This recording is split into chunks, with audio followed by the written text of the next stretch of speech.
14. Pour que vous compreniez que la parole de Dieu, on ne la comprend pas parce qu'on veut la comprendre, mais parce que Dieu connaît ses enfants pour accomplir la prophétie. La prophétie est fermée pour ceux qui ne sont pas élus, ceux qui ne doivent pas comprendre. Mais la prophétie est ouverte pour les enfants de Dieu.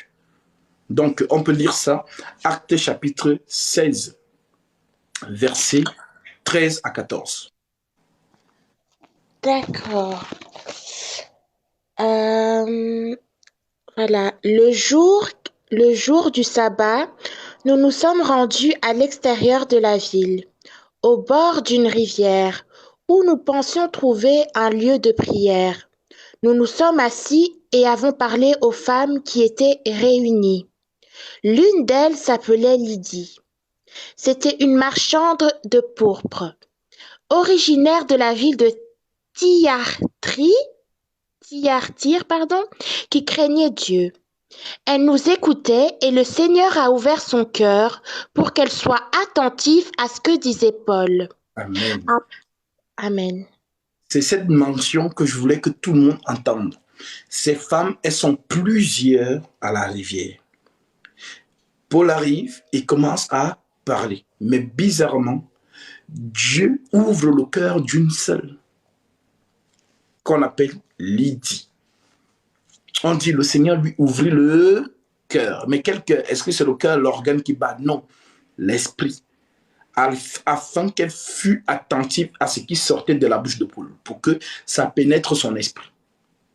Est-ce que tu peux nous relire cette partie et terminer le verset 14, s'il te plaît? Oui.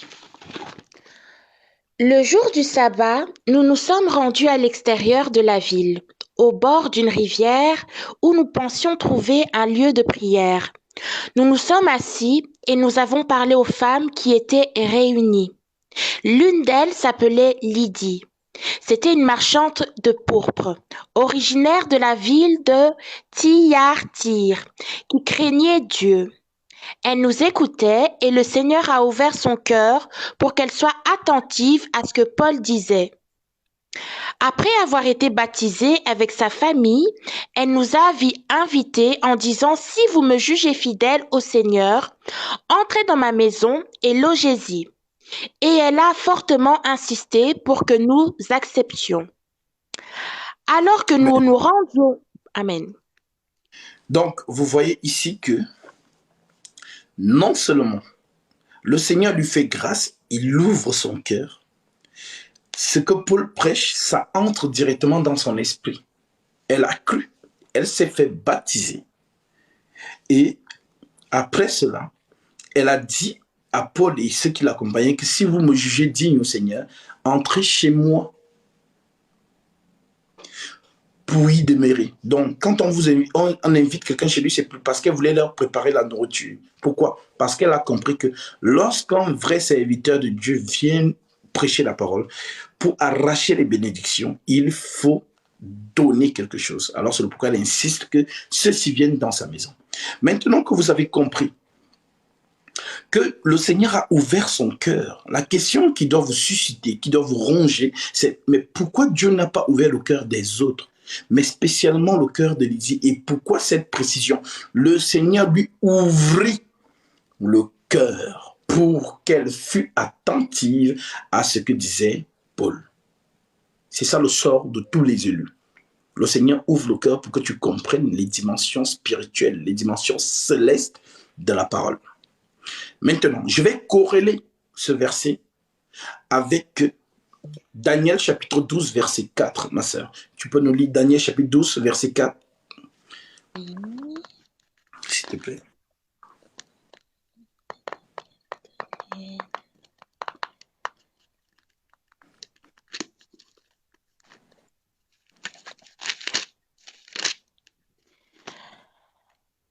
Quant à toi, Daniel tient ses paroles cachées et marque le livre du sceau, du secret jusqu'au moment de la fin. Beaucoup seront perplexes, mais la connaissance augmentera. Ah, toi, Daniel, tiens secrète ces paroles et code, scelle le livre jusqu'au temps de la fin. Plusieurs alors le liront et la connaissance augmentera. Maintenant, parmi ceux qui liront là, c'est une prophétie du temps de Daniel. Nous sommes aujourd'hui en 2022. Maintenant, ceux qui vont lire là, quand on dit lire, ce n'est pas je lis, non. Lire, c'est l'enseignement. Et parmi ceux qui lisent, Gatsby est là. Nous sommes en train de lire pour que votre connaissance augmente. Maintenant, lis le verset 10. Vous allez comprendre ce que fait lorsqu'on découvre ce que Daniel a caché. Qu'est-ce que la découverte des révélations du livre caché fait? Daniel chapitre 10, Daniel chapitre 12 au verset 10 que tu as lu.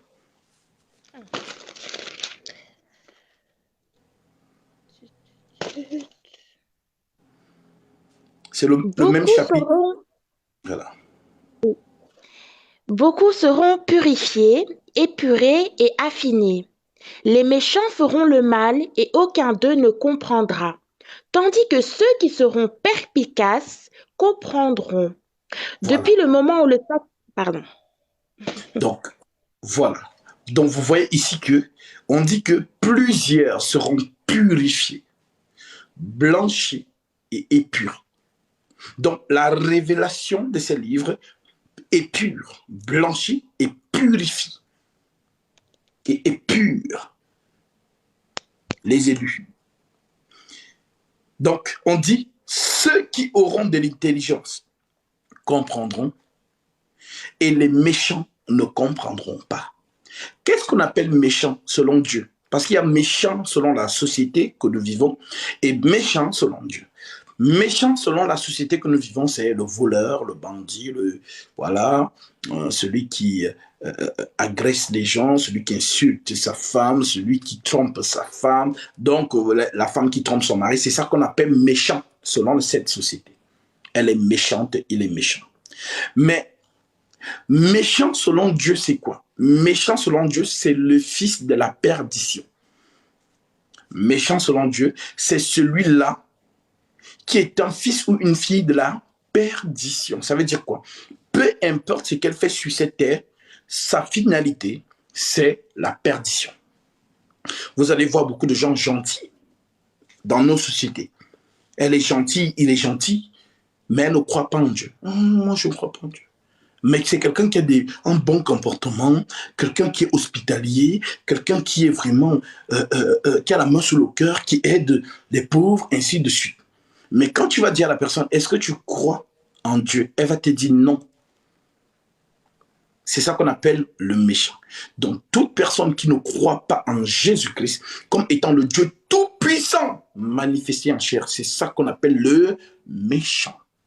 Donc, les méchants ne comprendront point, mais ceux qui auront de l'intelligence comprendront. Et l'intelligence ici, ce n'est pas bac plus 1000, bac plus 10, bac plus 20. Non, l'intelligence ici, c'est l'esprit de Dieu, la pensée de Christ. C'est pourquoi Paul dit, nous avons la pensée de Christ. Maintenant que vous avez compris cela, nous allons donc entrer dans le livre d'Esther. J'ai donné ces deux références, Actes chapitre 16, verset 14, et Daniel, chapitre 12, verset 4 et verset 10. J'ai corrélé les deux versets pour vous faire comprendre que Dieu, c'est lui qui ouvre la pensée, le cœur, pour que quelqu'un comprenne la dimension du livre. Parce que chaque livre a un message du ciel, un message céleste. Donc, derrière chaque parabole que vous allez lire dans la Torah jusqu'à Apocalypse, il y a ce qu'on appelle la pensée du ciel. C'est pourquoi Dieu dit dans Ésaïe 55, verset 8, si je ne me trompe pas, l'Écriture déclare, voilà, on peut même lire ça avant d'entrer dans le plan du sujet. Ésaïe chapitre 55. Oui. Alors, vous tous... il dit, à partir du verset 8, jusqu'au verset, on va prendre jusqu'au verset, alors attendez, juste un peu. Voilà, du verset 55, du verset 7 jusqu'au verset 8, 9. Du 7 jusqu'à 9. Ésaïe 55, 7 à 9. Que le méchant abandonne sa voie et l'homme injuste ses pensées, qu'il retourne à l'Éternel, il aura compassion de lui. Qu'il retourne à notre Dieu, car il pardonne abondamment. En effet, vos pensées ne sont pas mes pensées, et mes voies ne sont pas vos voies, déclare l'Éternel. Le ciel est bien plus haut que la terre. De même, mes voies sont bien au-dessus de vos voies, et mes pensées bien au-dessus de vos pensées. Amen. Donc, la pensée du Créateur est voilée dans chaque parabole. Donc, ne vous étonnez pas de voir les musulmans se cogner la tête là-dessus. Ils n'ont pas la pensée du Créateur. C'est pourquoi ils se cognent. Mais le livre là, franchement, finalement, ça se contredit. Parce qu'ils n'ont pas la pensée du Créateur. Donc, ne vous inquiétez pas, ne soyez pas étonnés quand ils vous disent que non, Jésus n'est pas Dieu, ceci, cela, est-ce que Dieu peut faire ceci, est-ce que Dieu peut faire cela. Ne soyez pas étonnés, ils n'ont pas la pensée du Créateur. Donc, ce sont des pauvres êtres humains qui ont été créés, mais qui veulent comprendre ce qui les a créés. Ça veut dire qu'ils n'ont même pas la capacité de quantifier l'univers intersidéral, de comprendre les manifestations des trous noirs dans l'univers intersidéral, la matière noire qui englobe l'univers intersidéral, mais c'est eux qui disent non, Dieu, pourquoi? Est-ce que Dieu peut faire ça? Est-ce que Dieu peut... C'est ce qu'on appelle l'orgueil. Voilà. Donc, ce sont des petits orgueilleux qui parlent pour s'attirer un petit public, pour que, voilà, on croit qu'ils ont une science, et pourtant, ce sont vraiment des insensés qui amènent les insensés qui les suivent où? Dans la fosse ardente, dite la perdition. Donc, lorsqu'on part du principe qu'on respecte ce que Dieu a dit dans la lecture que vient de nous faire la sœur, mes pensées ne sont pas vos pensées. Donc, ce que Dieu pense, ce n'est pas ce que toi, tu vas comprendre d'une écriture. Non. Sois humble et laisse le Saint-Esprit t'enseigner la pensée de Dieu, parce que l'écriture dit que c'est lui qui révèle la pensée de Dieu. En Corinthiens chapitre 2, ma sœur, au verset 6 jusqu'au verset 10. C'est important ce que je vous fais comprendre là, parce que c'est ça que vous devez comprendre. Voilà, donc la vraie parole de Dieu, ce n'est pas viens Jésus, tu seras marié, alléluia, amen. Oh, Dieu me dit, ribobo ribaba. Non, ce n'est pas ça. On vous a embrouillé depuis longtemps. On vous a embrouillé depuis longtemps. L'enseignement, c'est de prendre un livre, de le décoder dans la pensée du Créateur pour que le peuple en reçoive la révélation et il soit libéré. Parce que ce sont cette révélation-là qui est pure, qui purifie et qui blanchit, tel que nous l'avons lu dans Daniel chapitre 12, verset 4. Voilà. Donc, ce n'est pas « abandonne le péché ». Non, ça, c'est pas ça. C'est cette révélation qui te dépouille. En fait, tu es tellement touché que seule cette révélation te fait mourir en toi le désir du monde. Voilà. Donc, je corrèle Ésaïe, chapitre 55, verset 8 verset 7 au verset 9 que nous venons de lire, avec 1 Corinthiens, chapitre 2, du verset 6 au verset... on va prendre jusqu'au verset... voilà. Jusqu'au verset... jusqu'au dernier verset, c'est très important. Voilà. Comme ça, vous allez comprendre ça. C'est très important. Vraiment, j'espère vraiment que vous êtes des auditeurs vraiment attentifs et que vous ne lâchez aucun verset. Ceux qui sont plus concentrés, je suis sûr que vous avez pris des notes pour noter et peut-être après le live, aller méditer chez vous. Voilà. Donc, Ésaïe 55, verset 7 au verset 9 que nous venons de lire, égale 1 Corinthiens, chapitre 2, du verset 6 au dernier verset. Nous t'écoutons, ma sœur. C'est pourtant bien une sagesse que nous enseignons parmi les hommes mûrs, mais une sagesse qui n'est pas de ce temps, ni des chefs de ce temps, qui sont voués à la destruction. Non, nous annonçons la sagesse de Dieu, mystérieuse et cachée, celle que Dieu avant tous les temps avait préparée d'avance pour notre gloire. Cette sagesse, aucun des chefs de ce temps ne l'a connue. Car s'il l'avait connu, il n'aurait pas crucifié le Seigneur de la gloire. Mais comme il est écrit, Ce que l'œil n'a pas vu, ce que l'oreille n'a pas entendu, ce qui n'a pas monté au cœur de l'homme, Dieu l'a préparé pour ceux qui l'aiment. Or, c'est à nous que Dieu l'a révélé par son esprit, car l'esprit examine tout, même les profondeurs de Dieu. En effet, qui parmi les hommes connaît les pensées de l'homme, si ce n'est pas l'esprit de l'homme qui est en lui? De même, personne ne peut connaître les pensées de Dieu, si ce n'est l'esprit de Dieu. Or, nous n'avons pas reçu l'esprit du monde, mais l'esprit qui vient de Dieu, afin de connaître les bienfaits que Dieu nous a donnés par sa grâce. Et nous en parlons non avec les paroles qu'enseigne la sagesse humaine, mais avec celles qui enseignent l'Esprit Saint. Ainsi, nous employons un langage spirituel pour exprimer ce qui est spirituel. Mais l'homme naturel n'accepte pas ce qui vient de l'Esprit de Dieu, car c'est une folie pour lui. Il est même incapable de le comprendre, parce que c'est spirituellement qu'on en juge. L'homme dirigé par l'Esprit, au contraire, juge de tout et n'est pas lui-même jugé par personne. En effet, qui a connu la pensée du Seigneur et pourrait l'instruire? Or, nous avons la pensée du Christ. Amen. Vous savez, quand moi j'écoute cette lecture, je suis en pleine vibration. Parce que tout est dit. Tout est dit. Donc, ne soyez pas énervés ou étonnés lorsque vous voyez des groupes comme la DDR, des groupes comme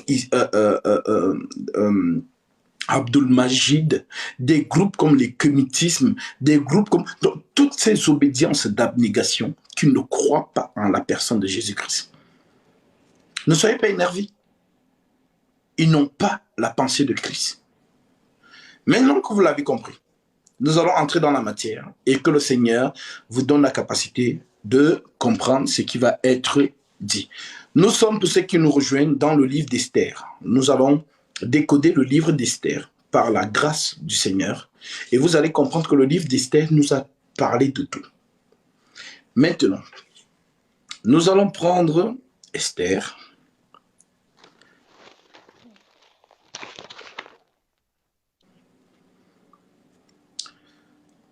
Esther, vous savez, c'est un livre qui a 10 chapitres. Et ces 10 chapitres, c'est le résumé, le mouvement prophétique concernant le Seigneur. Ce n'est pas une histoire fantastique, ni une histoire, non. C'est Dieu qui prend des acteurs, les met en scène pour exprimer la pensée de Dieu. Donc,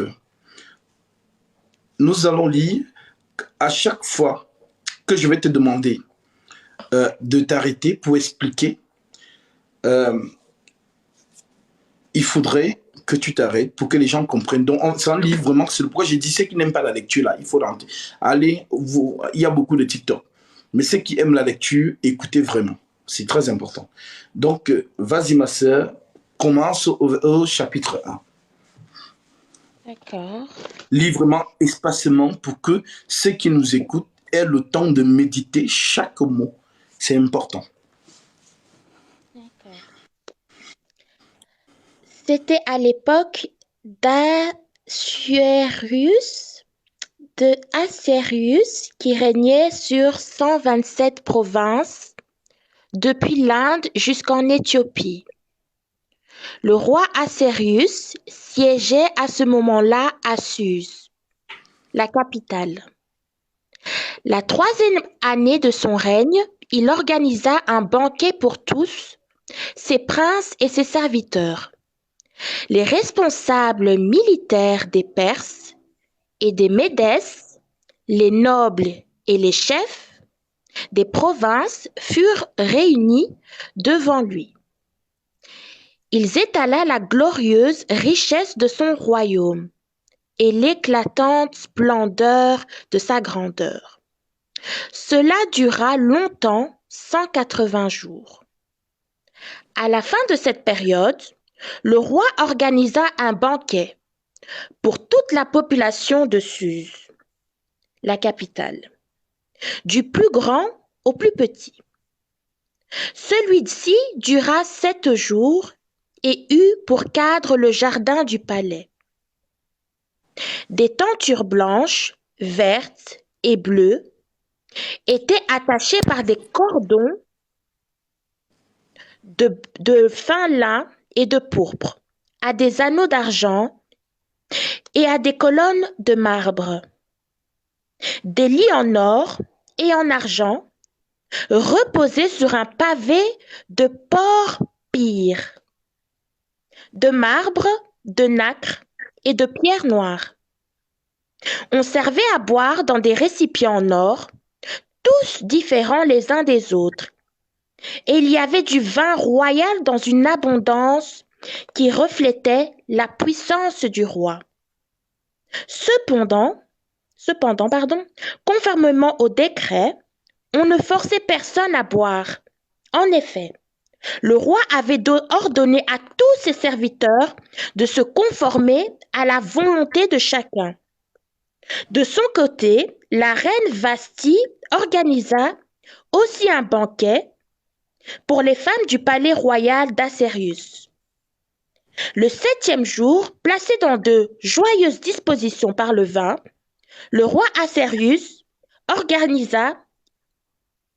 ordonna à Méhuman, Biztha, Arbona, Bigtha, Akbekta, Zétar, Carcasse, les 7 eunuques qui étaient à son service, de faire venir devant lui la reine Vasthi, coiffée de la couronne royale, pour montrer sa beauté au peuple et aux princes.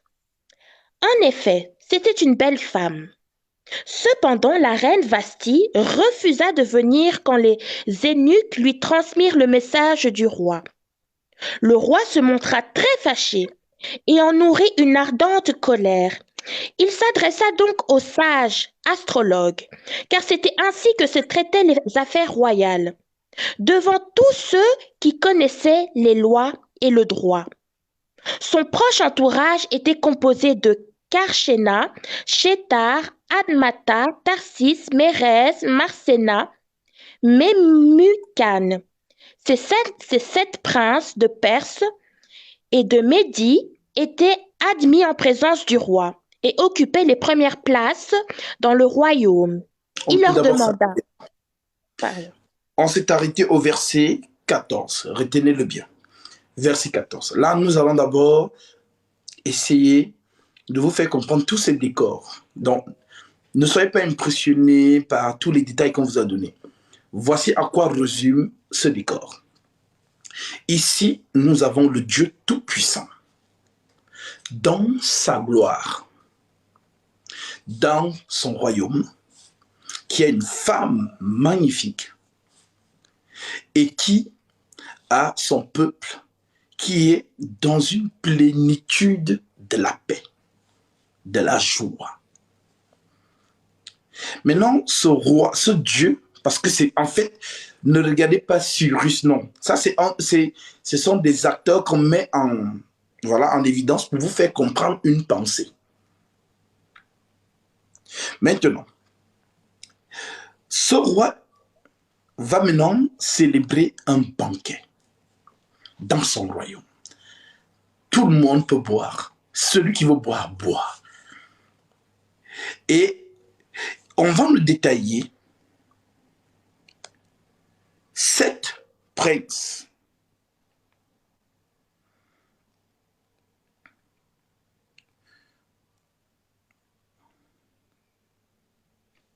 On va nous parler au verset 10, le 7e jour, comme le cœur du roi était réjoui par le vin, il ordonna à Méhuman, Biztha, Arbona, Birga, Abaga, Zéta et Carcasse, les 7 eunuques qui servaient devant le roi Assuérus. Maintenant, on vous présente 7 eunuques. Donc, c'est celui qui est assis sur le trône dans Apocalypse. Maintenant, là-bas, on ne parle plus de 7. On ne donne plus les noms de ces personnes. Non, là-bas, on vous parle de quoi? De 7 cornes. On va aussi vous parler des 7 pasteurs.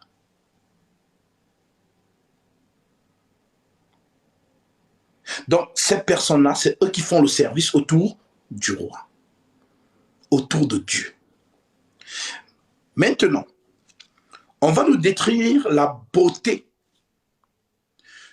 d'une femme. Cette femme qui est le symbole d'Israël. La femme, c'est Israël. Ce n'est pas l'Église, non. La femme, c'est Israël. Comprenez bien le mouvement de Dieu. La femme, c'est Israël. On dit qu'elle est belle, de figure et de taille. Quand le Tana emploie le terme taille, voilà, c'est pas pour être vulgaire, mais c'est pour dire aujourd'hui, on dit quoi? Elle est bien formée. Ah, c'est une guitare. C'est le Coca-Cola. Donc, quand la Bible dit d'une femme, elle était belle de figure et de taille, ici, on vous parle de ses courbes. En fait, on vous parle vraiment de sa beauté en tout, en fait. Maintenant, on décrit Vashti comme étant une femme fort belle. Et qu'est-ce qui va se passer? Le roi, dans sa jouissance, dans la joie, dans son royaume, le peuple est aussi en joie, ainsi de suite. Ben, le roi maintenant va présenter le joyau. Donc, sa beauté, sa couronne, sa femme. Maintenant, il demande aux eunuques d'aller chercher la femme. Mais la femme refuse de venir. Elle désobéit au roi. Elle désobéit à Dieu. Parce qu'elle est trop belle. Maintenant, le roi, il a pris, comme on dit en Côte d'Ivoire, le roi a tapé poteau. Vous imaginez, tu es en plein, tu es avec tes convives et tout. Ton royaume, tu dis, allez m'appeler ma femme. La femme a dit qu'elle ne vient pas. Hein.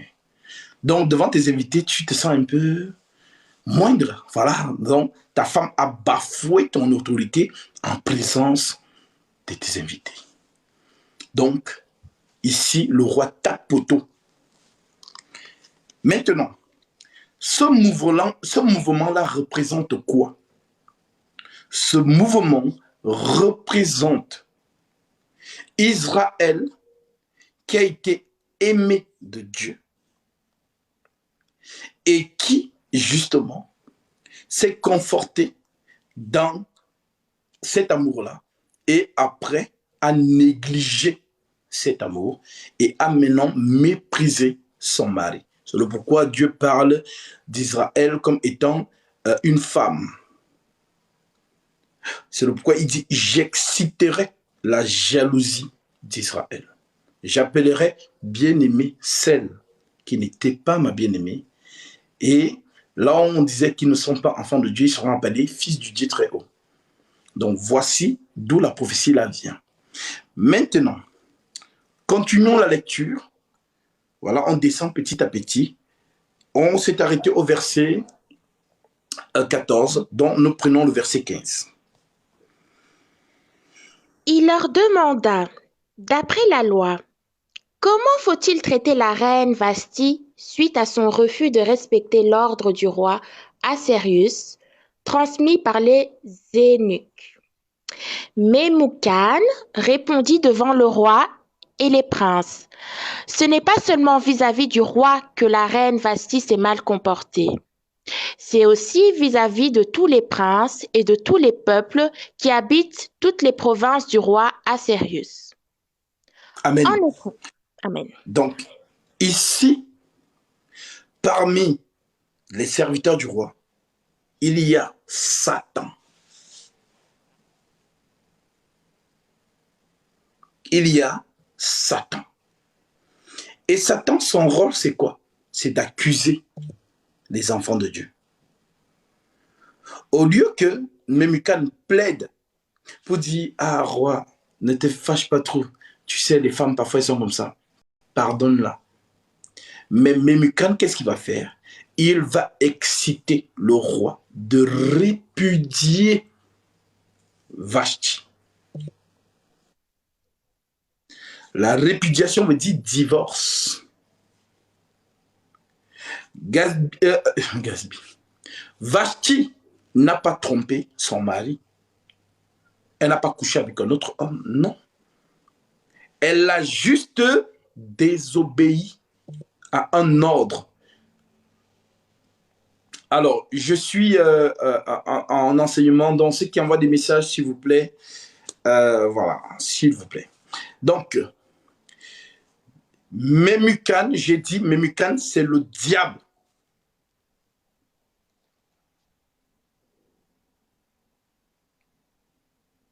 Maintenant, Memucan, au lieu de plaider pour que la reine ne soit pas, voilà, de dire que elle s'est mal comportée, c'est vrai, mais roi, calme-toi, tu sais, les femmes parfois.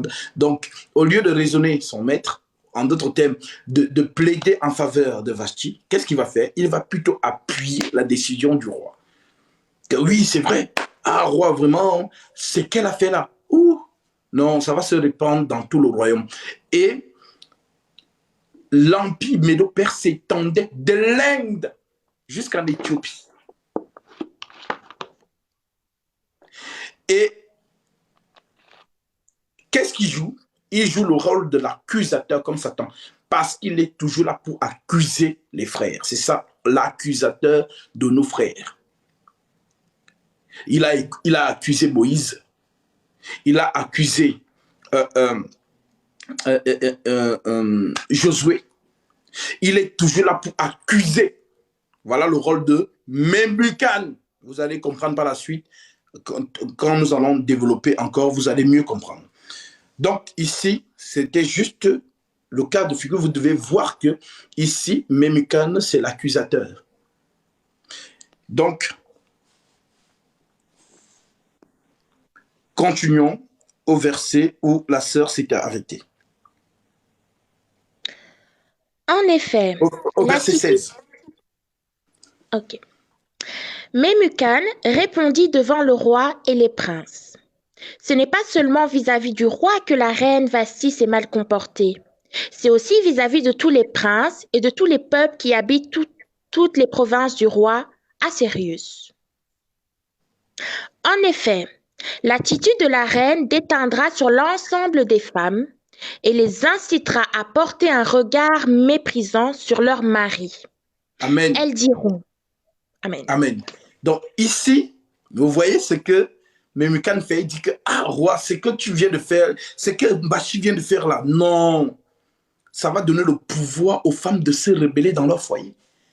Tu t'imagines, roi, Vashti qui refuse un de tes ordres. Voilà d'où c'est venu, où le Seigneur dit dans Éphésiens chapitre 5, que les femmes soient soumises à leur mari en toutes choses. Voilà d'où ça vient.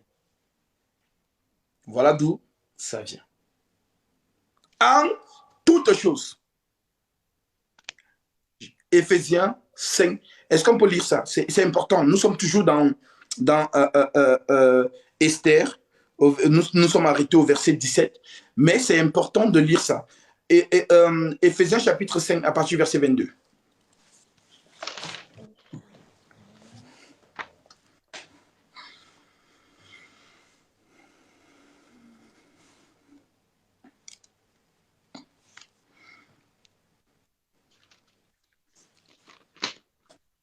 Éphésiens chapitre 7, c'est ça? Chapitre 5. Ok. Chapitre 5, à partir du verset 22, jusqu'au verset... on peut même prendre jusqu'au verset...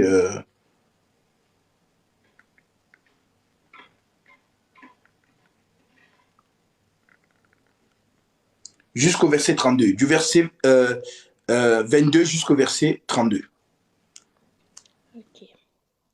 Femmes, soumettez-vous à votre mari comme au Seigneur, car le mari est le chef de la femme, comme Christ est le chef de l'Église, qui est son corps, et dont il est le Sauveur. Mais tout comme l'Église se soumet à Christ, que les femmes aussi se soumettent en tout à leur mari. Marie, aimez votre femme comme Christ a aimé l'Église. Il s'est donné lui-même pour elle, afin de conduire à la sainteté après l'avoir purifiée et lavée par l'eau de la parole, pour faire paraître devant lui cette Église glorieuse, sans tache, ni ride, ni rien de semblable, mais sainte et irréprochable. C'est ainsi que les maris doivent aimer leurs femmes comme leur propre corps. Celui qui aime sa femme s'aime lui-même. En effet, jamais personne n'a détesté son propre corps. Au contraire, il le nourrit et en prend soin, tout comme le Seigneur le fait pour l'Église. Parce que nous sommes les membres de son corps, formés de sa chair et de ses os. C'est pourquoi l'homme quittera son père et sa mère, s'attachera à sa femme, et les deux ne feront qu'un. Ce mystère est grand, et je dis cela par rapport à Christ et à l'Église. Du reste que chacun de vous aime sa femme comme lui-même, et que la femme respecte son mari. Amen. Amen. Je vous avais toujours dit que la Bible, c'est un puzzle, c'est un désordre. Seul le ministère met en ordre. Maintenant, vous commencez à voir clairement. Ah, d'accord, voilà. C'est de ça qu'il s'agit. Donc, ici, Vashti va donc désobéir. Maintenant, la désobéissance conduit à quoi? La désobéissance conduit à la répudiation. C'est le pourquoi j'avais toujours dit que l'adultère n'est pas l'infidélité. L'infidélité n'est pas l'adultère. Quand on dit infidélité, ça veut dire une femme désobéissante. Ça veut dire quoi? Tu as dit à la femme, apporte-moi un verre d'eau. Elle a dit non. Jésus dit c'est un motif de divorce parce que Vashti n'a pas trompé son mari. Vashti n'a pas couché avec un autre homme. Vashti a juste désobéi à un ordre qu'on lui demandait de venir. Elle a dit elle ne vient pas. Ce motif a fallu quoi? Le divorce. La répudiation. Que ceux qui ont les oreilles pour entendre, entendent. Que ceux qui sont rebelles continuent à vous rebeller. Donc, nous revenons dans Esther, chapitre 1, on s'est arrêté au verset 17 et nous allons évoluer au verset. Donc, tu reprends, s'il te plaît, ma soeur, le verset 17 et on continue directement avec le verset 18 jusqu'à ce que je te demande de t'arrêter, s'il te plaît.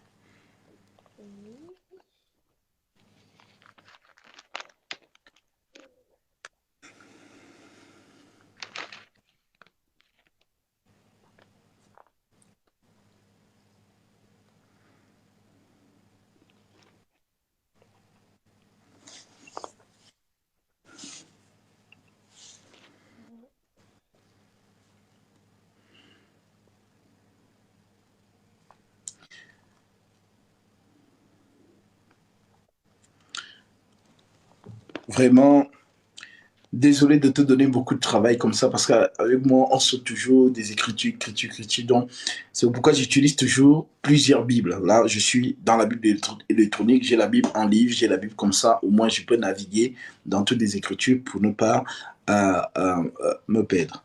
Donc, je suis vraiment désolé pour le travail que je te donne.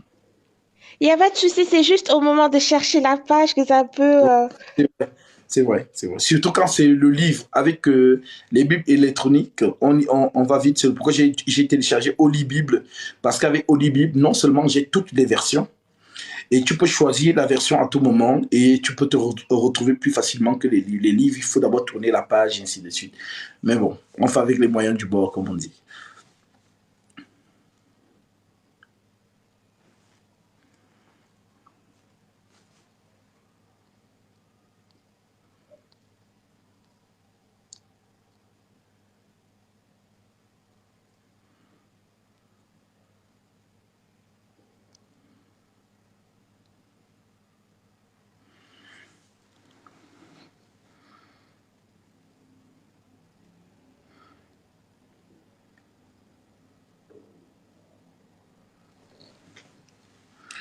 C'est quel chapitre encore, Esther? Combien? On était au chapitre 1, on s'est arrêté au verset 17.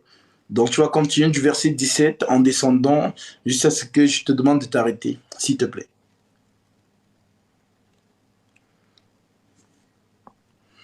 En fait, j'ai pas compris parce qu'il y a eu un écho. Ah d'accord. Je disais que nous étions au chapitre 1 de Esther, on s'est arrêté au verset 17.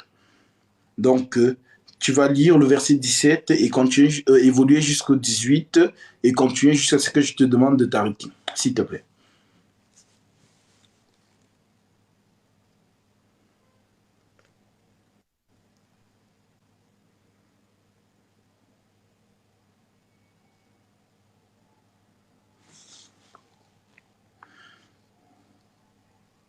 Puis en fait, quand je mets l'application, en fait, on m'entend plus et ça fait un écho. Donc, je suis obligée de reprendre le livre. Le Juste livre. 2 petites minutes, le temps que Ça marche. je retourne. Ne t'inquiète pas, prends ton temps.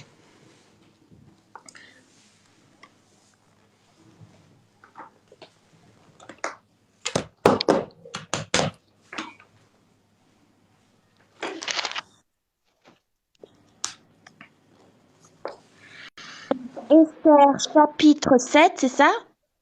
Esther, chapitre 1, à partir du verset 17, où on s'est arrêté. Ah oui, ok, ok. Euh, Est-ce que je peux refaire une demande parce qu'il y a un écho à chaque fois que je parle? Ah d'accord, alors je te descends, tu renvoies ta demande alors, ça marche.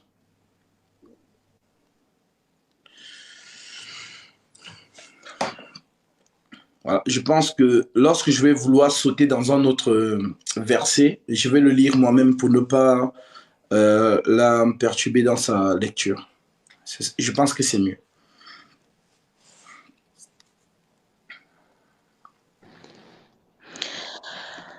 En effet, l'attitude de la reine déteindra sur l'ensemble des femmes et les incitera à porter un regard méprisant sur leurs maris. Elles diront: le roi Assérius avait ordonné qu'on fasse venir la reine Vasti devant lui, et elle n'y est pas allée. Aujourd'hui, déjà les princesses de Perse et de Médie, qui ont entendu parler de l'attitude de la reine, s'adresseront de la même manière à tous les princes du roi, ce qui entraînera beaucoup de mépris et de colère. Si le roi le juge bon, il devrait émettre un édit royal et l'inscrire dans les lois des Perses et des Médès, avec défense de l'enfreindre. Ces édits interdiraient à Vasti de se présenter devant le roi Assérius et préciseraient que le roi donnera le titre de reine à une autre qui soit meilleure qu'elle. Le décret du roi sera connu dans tout son royaume, malgré son immensité, et toutes les femmes, honoreront leur mari du plus grand au plus petit. Le roi et les princes trouvèrent le conseil bon, et le roi agit conformément à la parole de Memucan. Il envoya des lettres à toutes ses provinces, à chaque province dans son écriture et à chaque peuple dans sa langue, pour dire que tout homme devrait être le chef de son foyer et y parler sa langue maternelle. Amen. Maintenant, vous comprenez ici, avec l'esprit, le mouvement du féminisme aujourd'hui. Vous comprenez maintenant, avec ce que nous venons de lire, le mouvement du féminisme aujourd'hui. Quand on vous dit que c'est l'esprit de Satan, les gens ne croient pas. Les lois votées par les Occidentaux, vous écoutez les lois, mais en réalité, vous ne voyez pas l'esprit qui est derrière. C'est ça qui a fait en sorte que beaucoup d'hommes ont perdu cette autorité dans leur foyer. Oui, c'est vrai. En France, c'est 50-50. Voilà. Donc, l'homme n'est plus le chef dans son foyer. C'est fini ça. En Occident, en tout cas. Maintenant, il n'y a que les filles de Dieu qui ont gardé le respect de ce commandement de la part du Seigneur. Elle sait que non, son mari, c'est son chef. parce que le Seigneur le lui a dit. Mais aujourd'hui, la plupart des filles du monde, voilà, vous voyez, quand je vous dis maintenant, vous allez comprendre les énergies qui se cachent derrière certaines personnes. Allô, c'est pour poser question? Oui, oui, est-ce qu'il est caviar? Oui, mais ma chérie, ma chérie. Donc, ce sont les esprits qui sont derrière. Mais vous ne comprenez pas. Donc, l'esprit de destruction de l'autorité de l'homme. L'homme, maintenant, on ne l'aime plus pour ce qui, c'est-à-dire pour ce qu'il est, mais on cherche quoi? On ne l'aime même pas, d'abord. C'est son argent et son confort qu'on cherche. On ne l'aime pas. C'est le confort qu'il peut nous donner.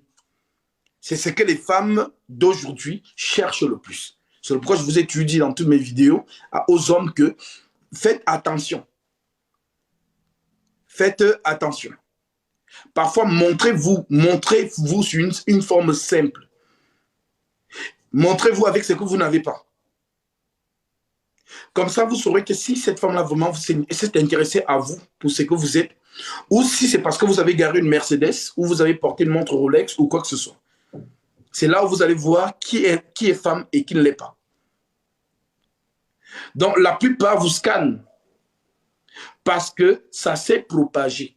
Voilà. Donc, les héritières de Vashti, ça s'est propagé. Donc, les héritiers de Vashti, ça s'est propagé. C'est le pourquoi, maintenant, on fait comprendre ici que on doit faire un édit. L'édit, c'est quoi? Vous voyez comme l'écriture le précise, je vais relire au verset 21.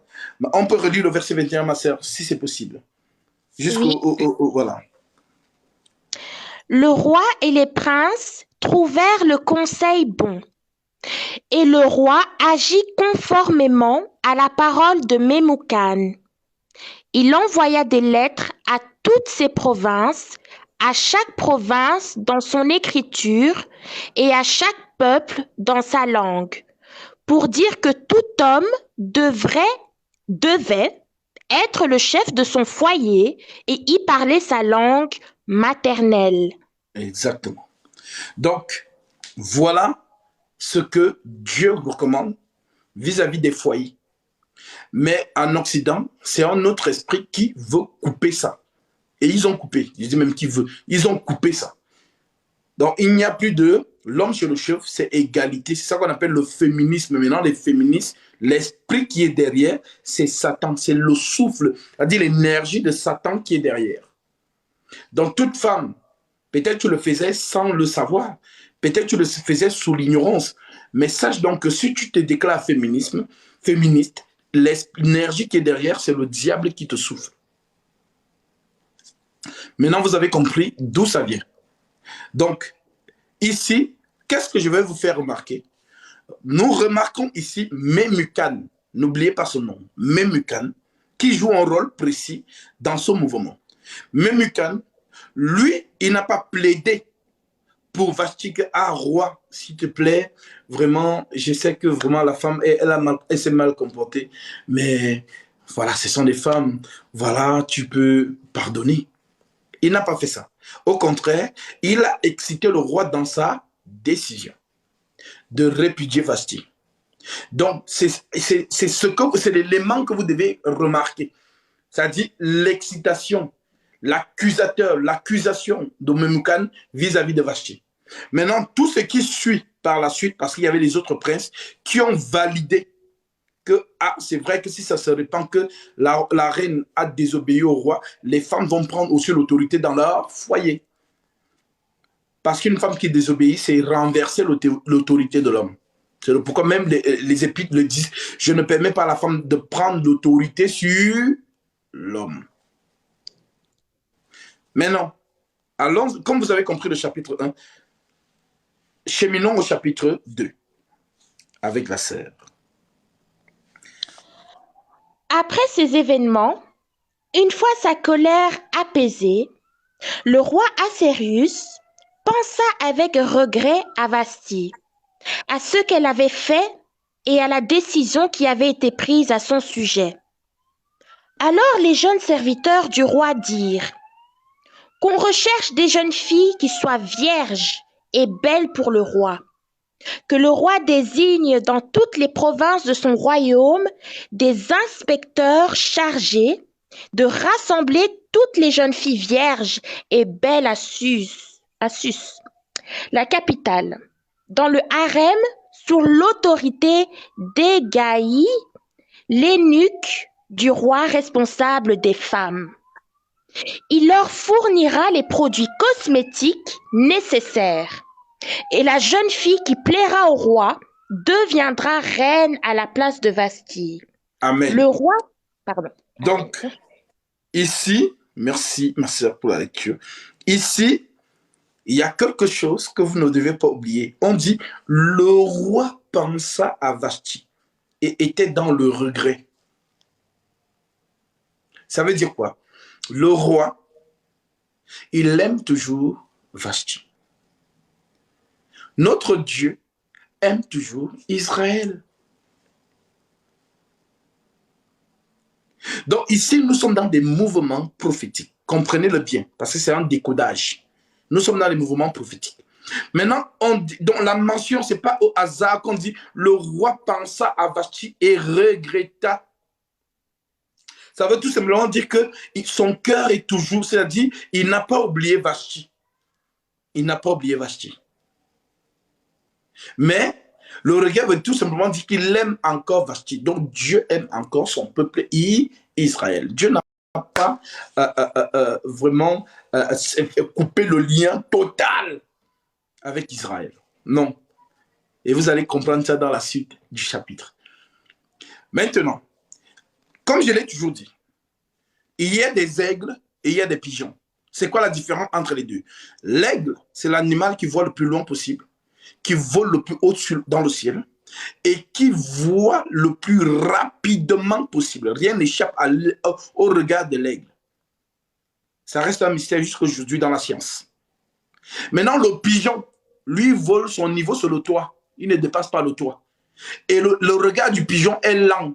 Tu jettes le pain, le temps qu'il voit que le pain est tombé, beaucoup de choses se sont déjà passées. Donc, il y a des aigles et il y a des pigeons. Maintenant, l'aigle, pourquoi je parle comme ça maintenant? Pour vous faire comprendre qu'il y aura des changements dans les Écritures pour que vous compreniez comment Dieu bouge. Comment il se déplace dans les Écritures. Les aigles, vous allez voir, les pigeons, vous n'allez rien voir. Mais nous sommes là pour vous expliquer. Donc, ici, c'est un premier regard. Vous avez vu que Dieu, ici, regrette, ou du moins pense à son peuple, sa première femme, Vashti. Et on nous dit maintenant que le roi donne un ordre pour qu'on rassemble les vierges. Comme je vous avais toujours dit, le mariage selon Dieu, c'est la vierge. On n'épouse pas une femme qui n'est pas vierge. Ça, nous sommes dans le temps, dans la localité, dans ce temps-là. Même aujourd'hui.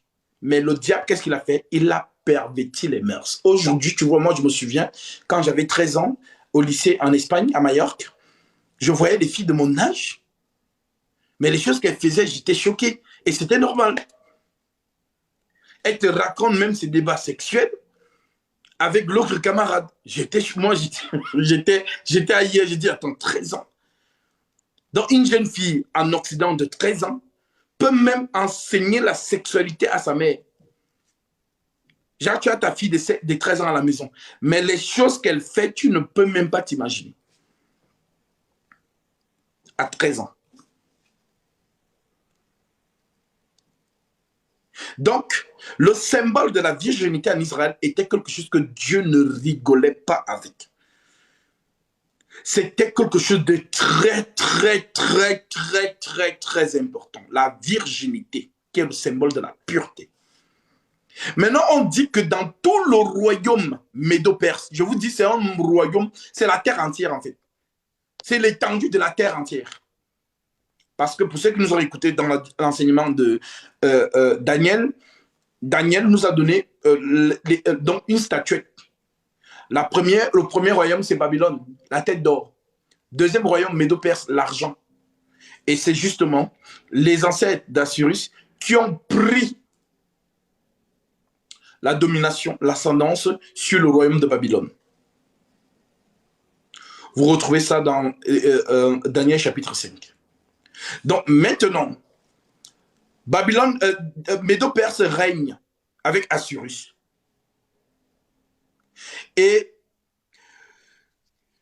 il a le pouvoir sur toute la terre. C'est le pouvoir dit que son royaume qui était de l'Inde jusqu'en Éthiopie. De l'Inde jusqu'en Éthiopie. Donc, on veut simplement vous dire que c'est la terre entière. Non, maintenant, on donne l'ordre de rassembler les vierges de tout le royaume et de présenter au roi.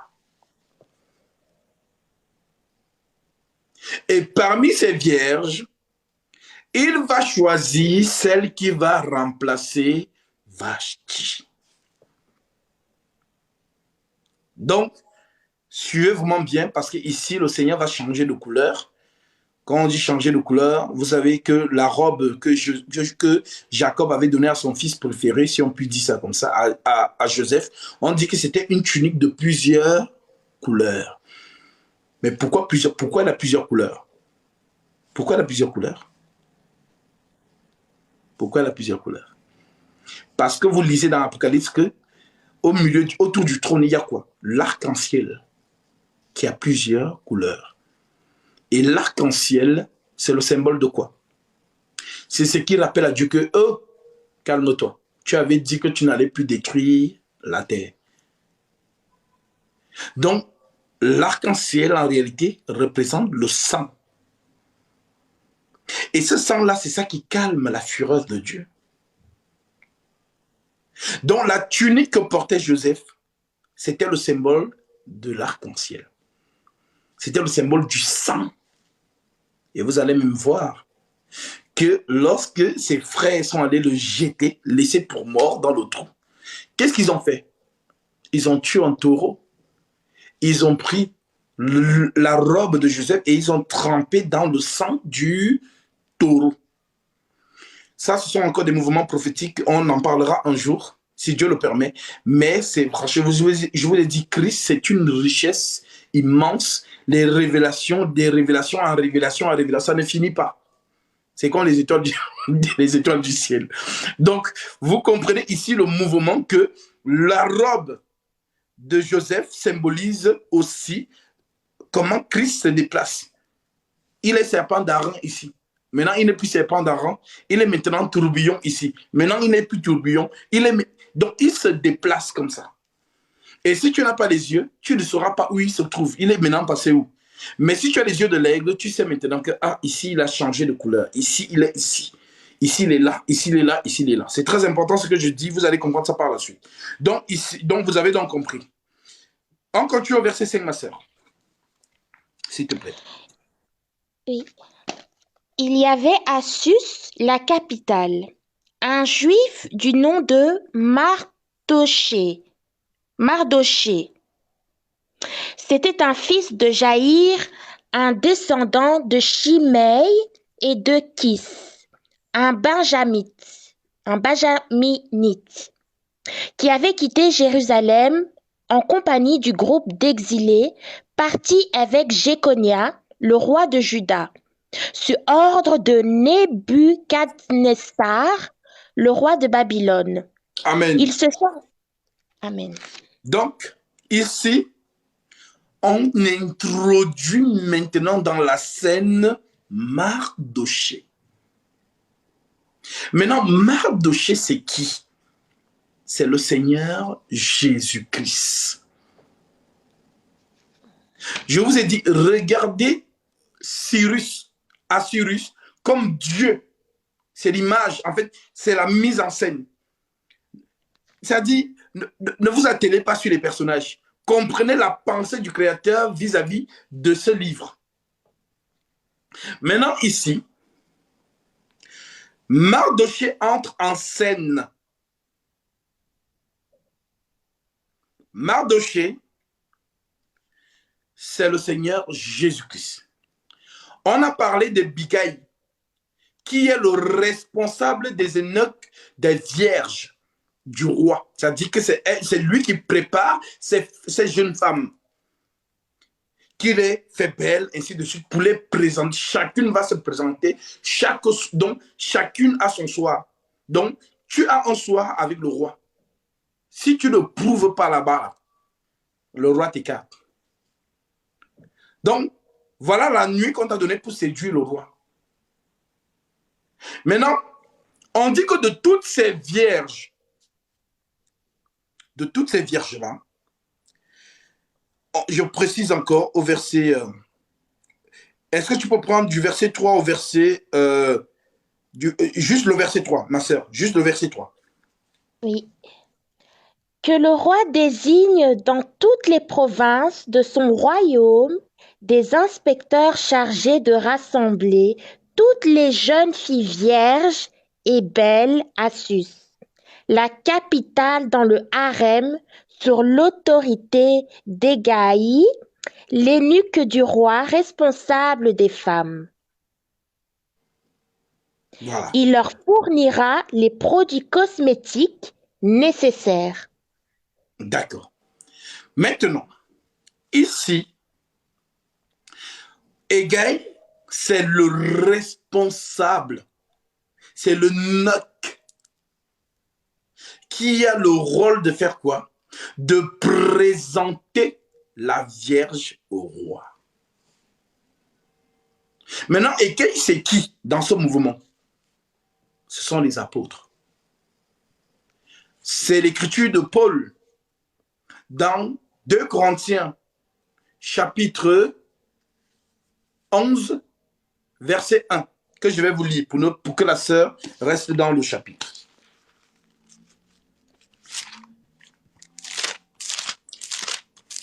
L'écriture dit, « Oh, si vous pouviez supporter de ma part un peu de folie, mais vous me supportez car je suis jaloux de vous, d'une jalousie de Dieu, parce que je vous ai fiancé à un seul époux, pour vous présenter à Christ comme une vierge pure. » 2 Corinthiens, chapitre 11, verset 1.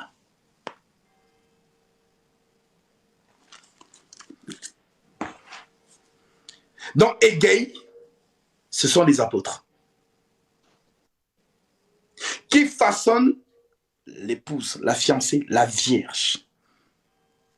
Maintenant, Hégaï, quand on va lire plus loin, on dit que Esther va trouver grâce aux yeux d'Hégaï. Et Hégaï va la favoriser. Parce que qui connaît les goûts de son maître entre nous? Qui connaît les goûts de son maître? C'est l'eunuque. Il sait que non, mon maître, lui, il aime les femmes qui s'attachent les cheveux. Mon maître, lui, il aime les femmes vraiment. Il n'aime pas le maquillage, non. Voilà, il n'aime pas ça. Le rouge, non, enlève le rouge à lèvres, il n'aime pas ça. Ça, il a ça en horreur. Non, les robes sexy comme ça, non, il n'aime pas. Lui, il prend plutôt ça. Oh, voilà. Ok. Non, les ongles, là, il n'aime pas quand les ongles sont longs. Coupe les ongles, voilà. Voilà. Oui, prends une petite rose là, mais voilà. Ah non, là, maintenant, tu vas te présenter comme ça le soir. Tu vas entrer dans sa chambre et tu vas voir qui va t'apprécier. Je ne sais pas si vous me comprenez. Donc, celui qui a le secret du roi, c'est le roi qui connaît les goûts. C'est l'eunuque qui connaît les goûts de son maître. Nous avons lu 2 Corinthiens chapitre 11, verset 1. Donc, c'est l'eunuque. Vraiment, comprenez-le bien. C'est l'eunuque qui connaît les goûts de son maître. Donc, si l'eunuque te dit, mets la robe bleue, il aime trop le bleu. Ma soeur, mets la robe bleue. Si l'eunuque te dit, enlève le rouge, enlève, il n'aime pas ça. Enlève le rouge, enlève. Si l'eunuque te dit, les ongles longs, non, il n'aime pas ça, coupe ça, il a ça en horreur. Voilà. Enlève ça. Si l'eunuque te dit, ouh, il aime tel parfum, mets ça. Donc, tout ce que l'eunuque va te dire, fais ça. Pourquoi? Parce qu'il connaît son maître. Il sait que ce que je suis en train de te dire là, je n'ai pas révélé ça aux autres vierges. C'est le pourquoi ils sont tous entrés dans la chambre du roi, mais ils sont encore sortis. Est-ce que vous comprenez ce que je vous dis? Donc, toutes les vierges là rentraient chaque soir. Chacune a... Donc, tu as une opportunité de devenir reine de Médo-Perse, de l'empire Médo-Perse. Tu as une opportunité. Donc, on te donne une seule nuit avec le roi. À toi de le séduire. Maintenant, qui a le secret du roi? C'est le Nuck, Egei. C'est lui qui l'a. C'est lui qui connaît les goûts du roi, ce que le roi aime. Parce que c'est lui qui servait auprès de Vashti. C'est lui qui était responsable d'embellir Vashti. Donc, il connaît les goûts de son maître. Alors, toutes les vierges qui sont entrées chacune à son tour dans la chambre du roi, elles sont sorties. Pourquoi? Parce que Egei ne leur a pas donné le secret. C'est pourquoi elles n'ont pas été approuvées par le roi. Maintenant, ce qui est bizarre, c'est que Esther n'a rien fait. Elle a juste trouvé grâce aux yeux d'Egei. Maintenant, Egei révèle à Esther comment elle doit se vêtir. Ce qu'elle doit mettre. Le cadeau qu'elle doit prendre pour amener ça en présence du roi. Egei est sûr de lui en disant que quand tu vas entrer comme ça là, ouf, il va tomber amoureux direct. Tu vas, ok, fais comme je t'ai dit là. Esther n'a pas dit non. Moi, j'aime bien les rêves moullantes. Moi, j'aime mettre mes seins en valeur. Non, moi, j'aime bien mettre... Non, moi, j'aime les boucles là. Moi, j'aime les boucles. Oh non, Egei, non, moi, je sais comment m'entretenir. Je sais comment être belle devant lui. Je sais, je suis une femme quand même, je connais. Egei dit non. Esther n'a pas fait ça, comme les femmes têtues d'aujourd'hui là. Esther n'a pas fait ça. Esther a mis la confiance totale à Egei. Ce qu'Egei disait, c'est ce qu'elle mettait en pratique. Et elle a eu gain de cause. Elle est entrée dans la chambre. Le roi était emballé. Il est tombé amoureux direct. Voici cette fois-ci, celle qui est os de mes os, chair de ma chair. Celle-ci, je l'appellerai femme.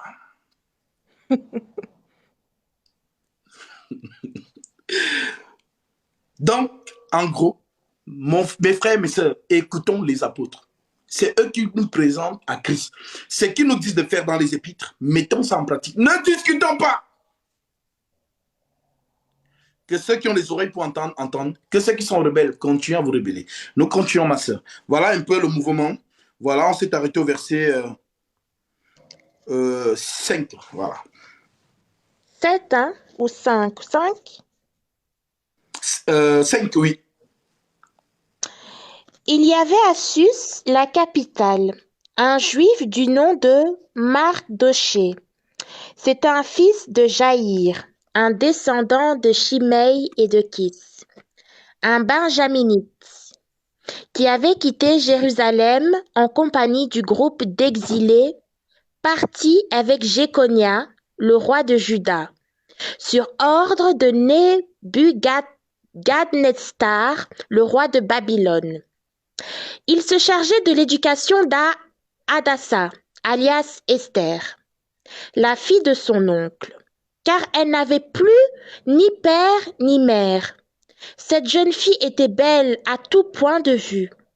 À la mort de ses parents, Mardoché l'avait adoptée. Lorsqu'on proclama le message du roi, qui avait valeur de loi, et qu'on rassembla un grand nombre de jeunes filles à Sus, la capitale, sur l'autorité d'Hégaï, Esther fut aussi prise. Elle fut conduite au palais et placée sur l'autorité d'Hégaï, le responsable des femmes. La jeune fille lui plut et gagna sa sympathie. Il s'empressa de lui fournir les produits cosmétiques et les éléments dont elle avait besoin. Il lui donna aussi 7 jeunes filles, sélectionnées parmi le personnel du palais. Puis, il la déplaça avec ses suivantes dans le meilleur appartement du harem. Esther ne révéla ni son origine, ni sa famille, car Mardochée lui avait interdit de le faire. Chaque jour, il se promenait devant la cour du harem pour s'assurer du bien-être d'Esther et de la façon dont on la traitait. Chaque jeune fille devait se rendre vers le roi Assérius lorsque c'était son tour, soit après 12 mois passés à prendre soin de son corps, conformément à la règle en vigueur pour les femmes. Amen. Amen. Donc, ici, Mardochée, c'est le Seigneur Jésus-Christ, je vous ai dit. Vous allez comprendre pourquoi dans la suite. Ici, on dit que c'est lui qui était l'oncle d'Esther, alias d'Adassa, alias Esther de Suse. Donc, c'était un peu comme son père. Maintenant, Esther a été prise parmi les vierges. Maintenant, vous avez vu qu'ici, elle trouve grâce aux yeux d'Égaï. Égaï, il fait quoi? Il privilégie Esther en lui donnant même le meilleur appartement. Non seulement il lui donne le meilleur appartement, mais il lui donne aussi 7 servantes qui sont autour d'elle, en train de la prêter pour son fameux jour lorsqu'elle doit entrer en présence du roi. Avec les cosmétiques nécessaires. Ici, nous sommes dans les mouvements prophétiques. Si toi, tu vas prendre ça, parce que c'est comme ça que les fils de la perdition ou les filles de la perdition comprennent la parole. Donc, comme elle va entendre que Esther avait les cosmétiques, donc moi aussi, j'ai les cosmétiques. Il faut aller mettre. Il faut aller mettre. Ici, nous sommes dans le cosmétique qu'on parle là. On explique ça spirituellement. Ce sont les versets. L'obéissance à la sainte doctrine. C'est ça qu'on appelle les cosmétiques, donc le maquillage de Dieu, les versets. Donc, si toi, tu prends ça pour aller acheter mascara chez Chanel, il faut aller voir. Donc, parce qu'il y a des gens qui, quand ils comprennent la parole, ils tordent dans leur sens. Voilà. Maintenant, on a cette précision-là.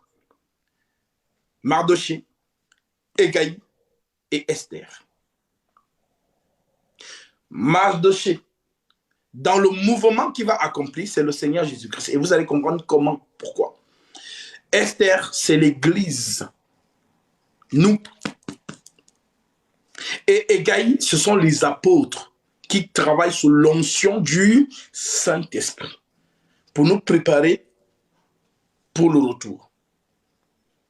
Pour nous présenter à Assyrus, donc au roi, à Dieu. Maintenant, continue, ma soeur. 6 mois avec de l'huile de myrrhe et 6 mois avec des aromates et des produits cosmétiques spécifiquement féminins. C'est ainsi que chaque jeune fille se rendait vers le roi. Quand elle passait du harem au palais, on lui permettait de prendre avec elle tout ce qu'elle demandait. Elle y allait le soir et le lendemain matin, elle passait dans le second harem, sous l'autorité de Shashgaz, l'eunuque du roi responsable des concubines. Elle ne retournait plus vers le roi, à moins que celui-ci n'ait envie d'elle et qu'elle ne soit nommément appelée. Lorsque son tour d'aller vers le roi arriva, Esther, fille d'Abigaël, l'oncle de Mardochée, celui qui l'avait adopté, ne réclama que ce que lui conseilla Égaï, l'eunuque du roi responsable des femmes. Amen.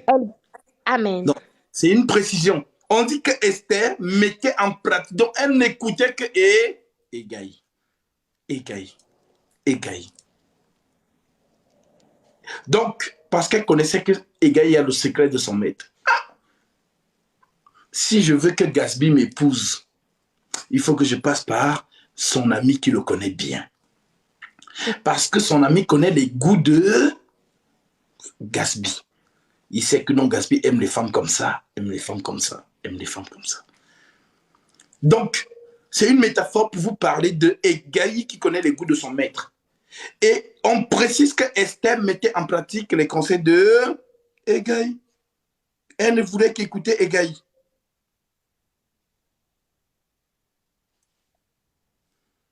J'aimerais que tu reprennes au verset 15 en descendant pour que les gens écoutent bien, parce que je suis jaloux de ces enseignements. Je suis très jaloux de ces enseignements. Donc, je voudrais vraiment que vous les captez bien, parce qu'une fois que vous l'avez compris, vous pouvez aussi propager ça autour de vous. Alors, lorsque son tour d'aller vers le roi arriva, Esther, fille d'Abigaïl, l'oncle de Mardoché, ce qu'il avait adopté, ne réclama que celui que lui conseilla Hégaï, l'eunuque du roi responsable des femmes. Elle gagnait les faveurs de tous ceux qui la voyaient. Amen. Amen. Esther fut conduite vers le roi Assuérus dans son palais royal le 10e mois, c'est-à-dire le mois de Tébet, la 7e année de son règne. Le roi préféra Esther à toutes les autres femmes. Elle gagna ses faveurs et sa sympathie plus que toutes les autres jeunes filles. Alléluia. Il mit la cour. Alléluia. Vous avez tout le récit là, mais les gens, je ne sais pas pourquoi les gens sont têtus, ils veulent aller dans d'autres choses. Restez dans la sainte doctrine. C'est la sainte doctrine qui va vous faire en sorte que le roi vous épouse, vous aime. Restez dans la sainte doctrine. Vous voyez. Vous voyez. Donc, franchement, je pense que les enfants de Dieu qui sont derrière l'écran chez eux sont en train de danser et jubiler. Parce que, tout est dit. Tout est dit. Et on vous précise le 10e mois et le 7e dans la hiérarchie, le 7e mois de Edad. Pourquoi 10? Pourquoi 7? 10, c'est 10 commandements que Jésus-Christ rassemble à un seul commandement. Tu aimeras ton frère comme toi-même. La loi royale. 7, c'est la perfection. Rien n'est placé là au hasard. Bon, ce n'est pas un hasard. Tout est un mouvement prophétique. Donc, désolé de t'avoir interrompu dans ta lecture parce que mon cœur est dans la joie quand j'écoute ces choses, quand je lis ces choses. Je ne sais pas pour vous, mais moi, je suis vraiment dans l'allégresse. Franchement. Vas-y, ma soeur. Il mit la couronne royale sur sa tête et la proclama reine à la place de Vasti. Alléluia. Le roi organisa un grand banquet pour tous ses princes et serviteurs, en l'honneur d'Esther. Il accorda aussi des dispenses d'impôts aux provinces et distribua des cadeaux avec une générosité toute royale. Amen. Échec d'un complot grâce à Mardoché. La deuxième fois qu'on rassembla des jeunes filles, Mardoché était assis à la porte du roi.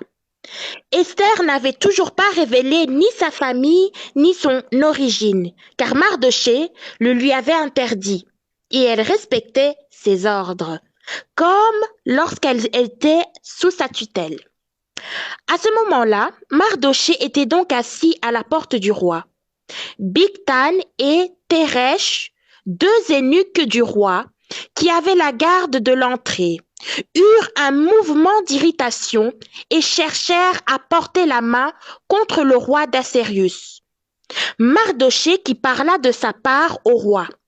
L'information fut vérifiée et confirmée de sorte que les deux eunuques furent pendus à une potence. Tout cela fut enregistré par écrit dans les annales en présence du roi. Amen. Donc, ici, nous avons le mariage terminé. Maintenant, nous sommes dans la vie.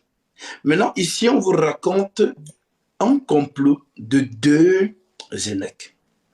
Et Mardoché, qui avait interdit à Esther, la reine Esther, de divulguer son origine, sa famille, son peuple.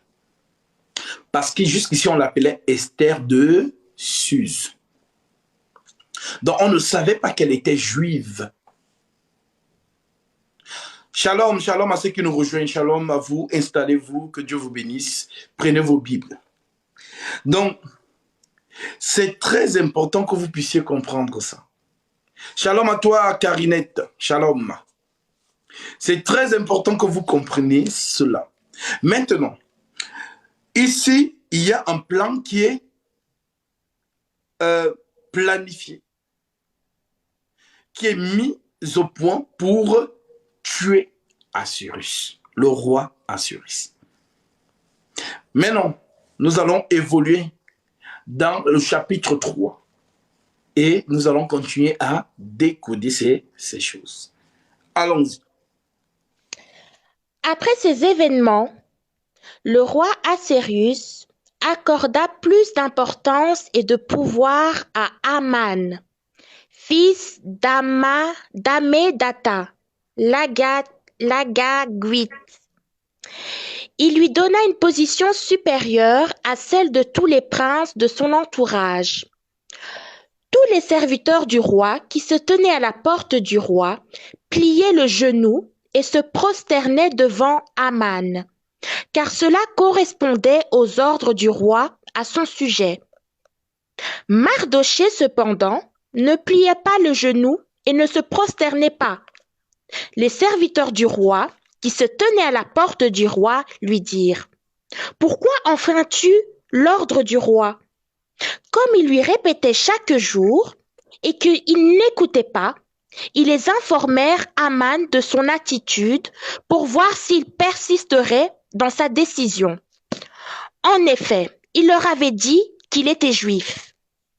Aman s'aperçut qu'effectivement, Mardoché ne pliait pas le genou et ne se prosternait pas devant lui, et il fut rempli de colère. Cependant, il ne jugea pas suffisant de porter la main contre Mardoché seul.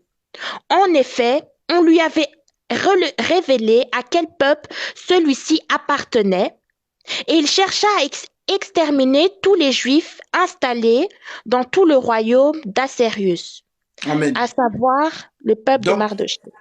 Amen. Donc ici, merci ma soeur. Ici, nous sommes maintenant dans... Donc, l'aigle se déplace.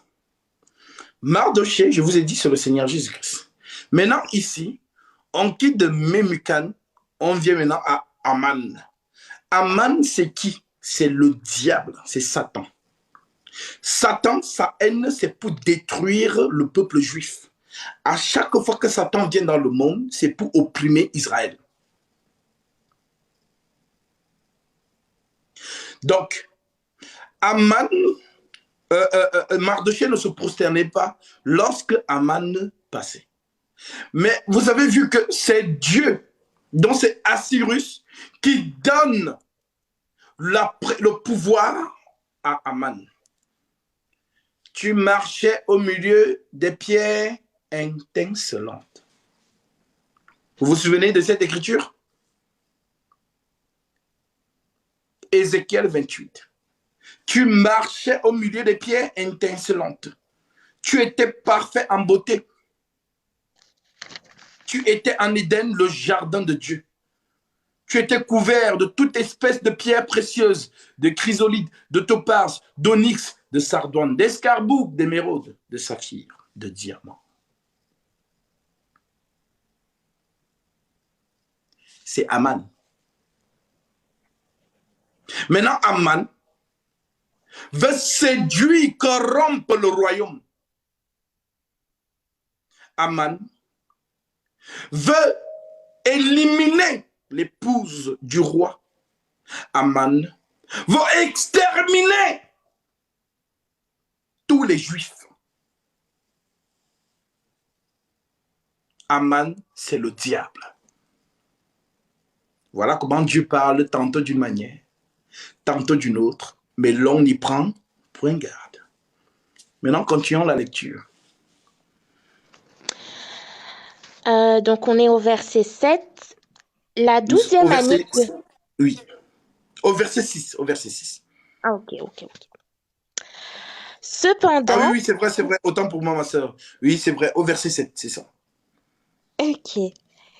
La 12e année du règne d'Assérius, le premier mois, c'est-à-dire le mois de Nissan, on jeta le pour, c'est-à-dire le sort, devant Aman pour chaque jour et chaque mois, successivement, et le sort désigna le 12e mois, c'est-à-dire celui d'Adar. Aman dit alors au roi Assérius, il y a dans l'ensemble des provinces de ton royaume un peuple unique, bien que dispersé, qui reste bien à part parmi les peuples. Il a des lois différentes et celles de tous les autres peuples et n'applique pas celles du roi. Le roi n'a Amen. aucun intérêt à le laisser tranquille. Amen. Donc ici, pour ceux qui me suivent régulièrement, c'est là où vous allez comprendre ce trône que je vous avais fait. Pour ceux qui ont le souvenir. Pour ceux qui ont le souvenir de ce trône, je vous avais dit quoi? Que le trône du roi Salomon a 7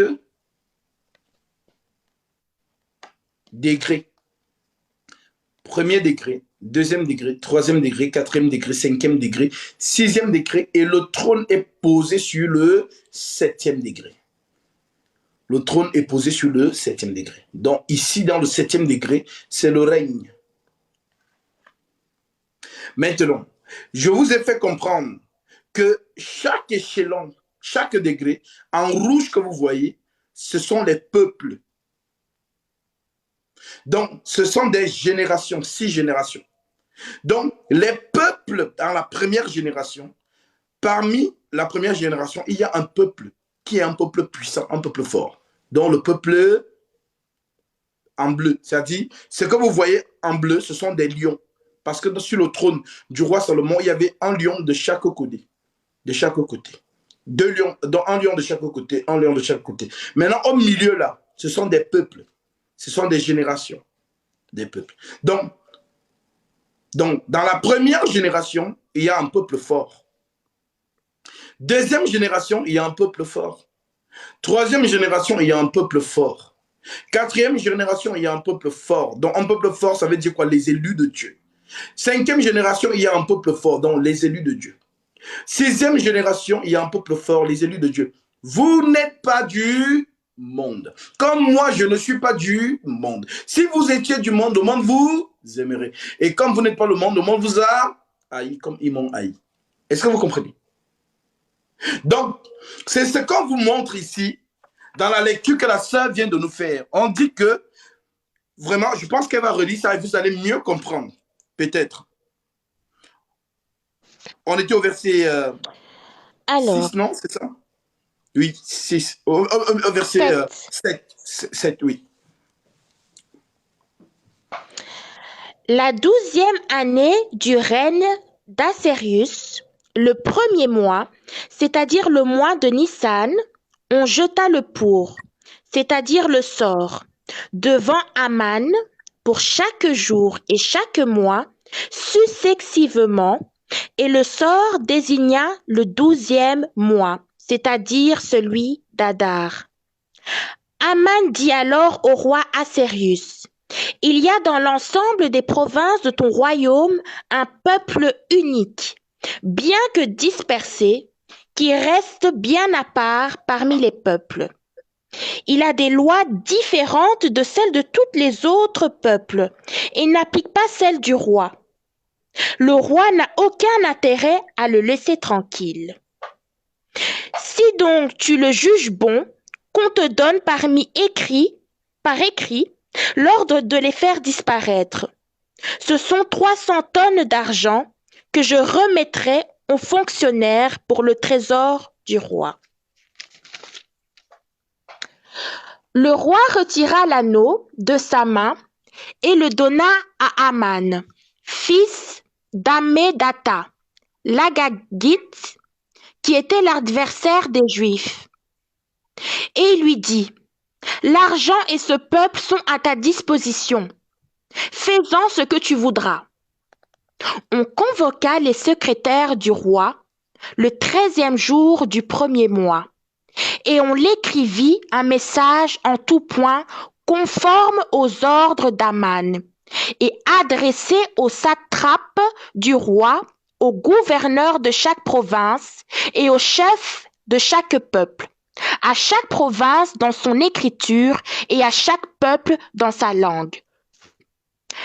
Le message fut écrit au nom du roi Assérius, et on lui apposa l'empreinte du roi.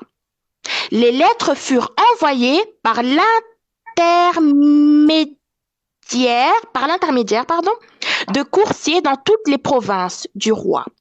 Amen. Elle disait Amen. Vraiment, pour les aigles, je pense que vous avez déjà vu. Aman dit au roi d'exterminer le peuple juif. C'est l'adversaire des Juifs.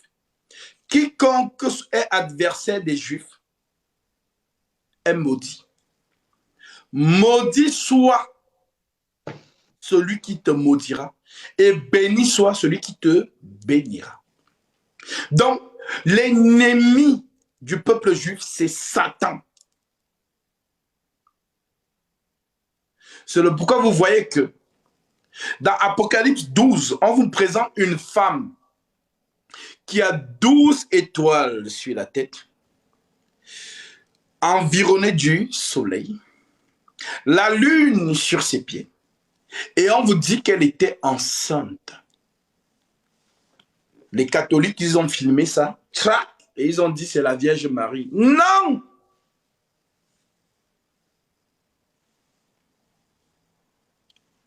C'est une image cryptée. C'est un code qu'il faut décoder.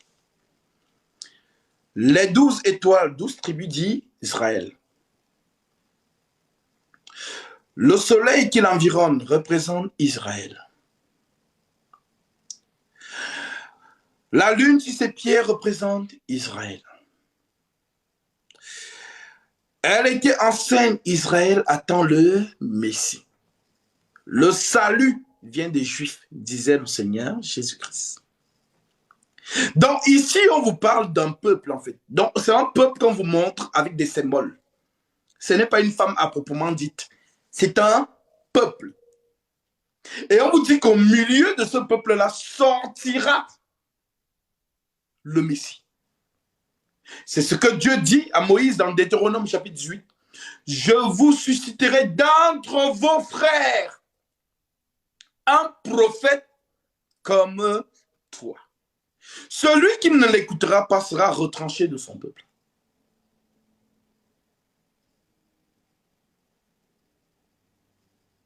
Donc, cette assemblée, cette femme qu'on vous montre, on vous montre un peuple. Et on est en train de vous dire que les trois symboles qu'on vous a montrés, c'est le rêve de Joseph en Égypte. Joseph fait un songe. Joseph voit le soleil, la lune et les 11 étoiles se prosterner devant lui. Il le dit à ses frères. Ses frères se mettent en colère. Qu'est-ce que tu veux nous dire par là? Alors il va chez son père. Son père écoute le songe et son père interprète le songe. Et quand son père interprète le songe, qu'est-ce qu'il dit, Jacob? Il dit, qu'est-ce que tu veux dire? Que moi, ton père, le soleil, ta mère, la lune, et tes frères, les étoiles, nous viendrons nous prosterner devant toi. Donc, quand on dit Israël, on dit soleil, lune, étoile. C'est la même personne. Donc, si vous lisez dans les Écritures, on vous parle de l'étoile. On parle d'Israël. Si vous lisez dans l'Écriture, on parle du soleil, on parle d'Israël. Si vous lisez dans les Écritures, on parle de la lune, c'est d'Israël qu'on vous parle. Que cela ne vous embrouille pas. C'est le pourquoi on dit que ces choses arriveront lorsque la force du peuple s'en sera entièrement brisée. Ou alors quand on vous dit le soleil s'obscurcira, la lune ne donnera plus sa clarté, les étoiles tomberont du ciel et les puissants des cieux seront ébranlés. Vous pensez qu'on vous parle du soleil qui va s'obscurcir, de la lune qui va devenir... Non, on vous parle du peuple d'Israël. Le soleil qui s'obscurcit, ça veut dire quoi? Le soleil perd sa force.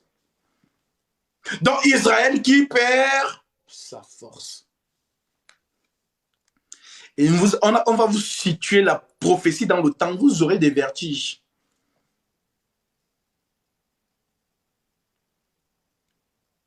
Donc, voilà donc le symbole d'Apocalypse 12. Maintenant, on voit que dès que le signe de la femme apparaît, on dit quoi? Un autre signe paraît aussi. C'est Aman. C'est Aman. Donc, le peuple juif symbolise cette femme et Aman, l'hostilité de ce peuple, donc l'adversaire de ce peuple. Donc, quand le dragon apparaît, c'est pour faire quoi? Manger le salut. Parce qu'il sait que si cet enfant-là survit, bah, il va mourir. Alors, qu'est-ce qu'il fait? Il faut tuer cet enfant tout de suite. Il faut broyer ce peuple.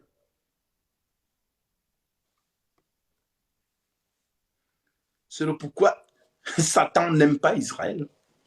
Satan n'aime pas les enfants de Dieu.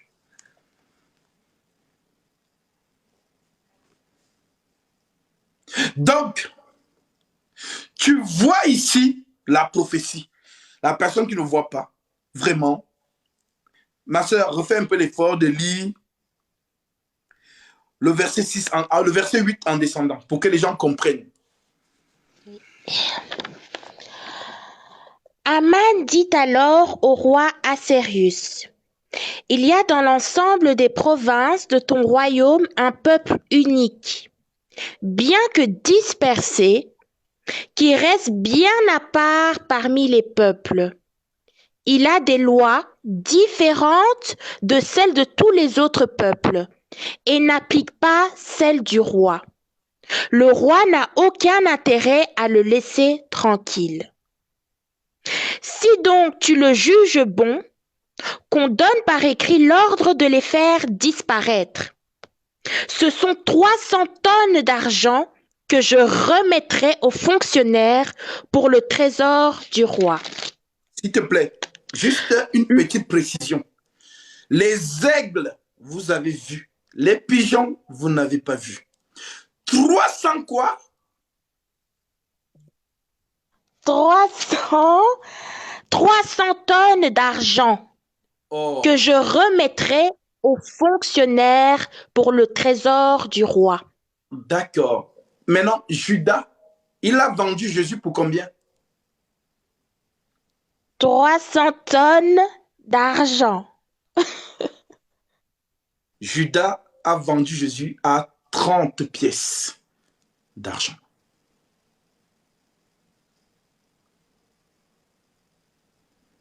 Ça vous arrive?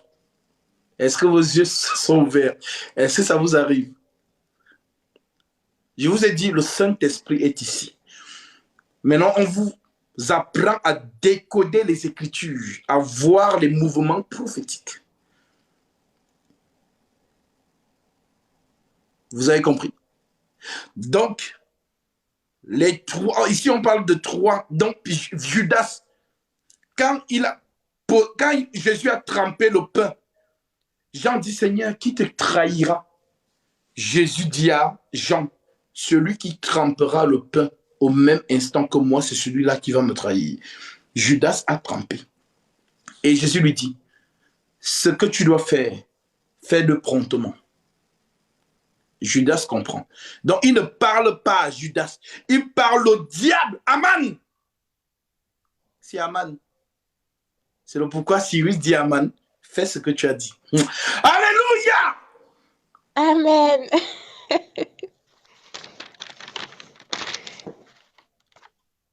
Si les pigeons, vous ne comprenez pas, c'est votre problème. Vous ne, donc, si vous ne comprenez pas, c'est votre problème. Je vous ai dit, ici, là, ce n'est pas viens à Jésus, tu seras marié. Ribobo, ribaba, Dieu me dit, alléluia, amen, fire, fire. Ici, ce n'est pas ça. Ici, c'est la parole du Saint-Esprit, authentique. Là, vos yeux s'ouvrent. Mais c'est vrai en plus. Mais, allez, mais c'est vrai. Oui, oui, c'est vrai. C'est vrai. Donc, ne t'étonne pas. C'est la parole authentique du Saint-Esprit. Si je te dis que j'ai vu ça avant, je te mentirais. Ma soeur, je découvre ça au même instant que toi. Mon frère, je découvre ça au même instant que toi. Pour vous prouver que ce n'est pas l'homme qui enseigne, c'est l'Esprit Saint. Parce que je reçois en même temps que vous. Je reçois aussi. C'est pourquoi je suis content avec vous en même temps. Je reçois en même temps que vous.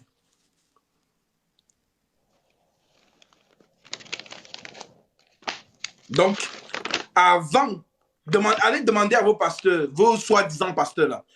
Dites-leur que, posez, pasteur, Judas a vendu Jésus à combien de pièces? 30 pièces. Ah, oui, mais ça vient d'où? Est-ce que tu peux me montrer ce mouvement dans la prophétie? Quel mouvement? Hein? Oui, c'est 30 pièces. Voilà, c'est tout. Non, pasteur, ne t'énerve pas. Est-ce que tu peux me montrer ce mouvement dans la prophétie? Parce que l'Écriture dit que l'Évangile, c'est l'accomplissement de la loi, des psaumes et des prophètes. Maintenant, pasteur, montre-moi, je t'en supplie. Tu dis que tu es homme de Dieu, non? Oui. Alors montre-moi ce mouvement dans la prophétie. Et qui fait en sorte que Judas l'accomplisse aujourd'hui, là, dans les 30 pièces, là. Montre-moi. Il va s'énerver. C'est là où tu vas comprendre que, ah, pasteur, vraiment, depuis, je pensais que tu étais un ministre, mais en fait, tu es un toto spirituel. Je vous ai dit, si vous écoutez Gatsby, vous n'allez plus écouter ces hommes-là. Parce que vous allez comprendre qu'ils n'ont... Il n'y a rien, ils sont vides. Ils n'ont même pas le ministère. Ils vous mentent, ils vous volent l'argent. Mais là où vous enseigne les révélations, là-bas, vous ne faites pas les offrandes. Je comprends maintenant pourquoi Paul était fâché dans 1 Corinthiens chapitre 9, verset 11. Paul dit, si nous avions semé parmi vous quelques dons spirituels, est-ce trop peu de choses si nous moissonnons vos biens temporels?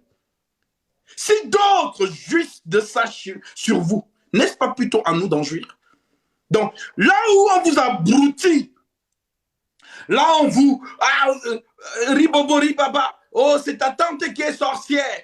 C'est ton père qui a bloqué ton mariage. Alléluia. Amen. Là on vous abrutit, c'est là-bas que vous aimez donner. Mais là on vous délivre par la révélation de la parole authentique, là-bas vous ne donnez pas. Et je le déclare à tout le monde qui vient d'entendre ces révélations. Si tu fais l'offrande, ce n'est pas Gatsby qui le dit, c'est l'Écriture. Arrache ta bénédiction. Arrache ta bénédiction. Parce que la parole de Christ est une flamme.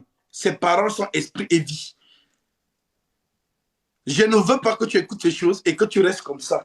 Que tu restes sans bénéficier de l'onction, de la paix qui dégage de cette révélation. Je veux que tu prospères. Alors arrache ta bénédiction. Ne pas vous dire ça, c'est de vous, ce n'est pas vous révéler le secret de vos bénédictions. Ah, Jésus-Christ soit glorifié. Que toute la gloire te revienne. Parce que vraiment, ces choses, on voit que vraiment, tout est caché dans la loi des psaumes et des prophètes, mais les gens n'ont pas vu. Je vous ai dit que l'évangile que vous voyez là, Jésus l'a dit, Luc 24, verset 44. C'est ce que je vous disais lorsque j'étais encore avec vous, qu'il fallait que s'accomplisse tout ce qui était écrit de moi dans la loi de Moïse, dans les psaumes et dans les prophètes. Oui, l'évangile, c'est la prophétie qui s'accomplit. Donc, si quelqu'un vient vous dire, non, Jésus, qu'il vous montre d'abord ça dans la loi. C'est le pourquoi lorsque Jean le voit dans Apocalypse, Jean dit, et j'ai entendu derrière moi une voix Mais pourquoi Jean n'entend pas la voix devant? Quand quelqu'un devant, mais c'est derrière. Derrière veut dire quoi? Derrière, c'est le dos. Le dos, c'est la loi.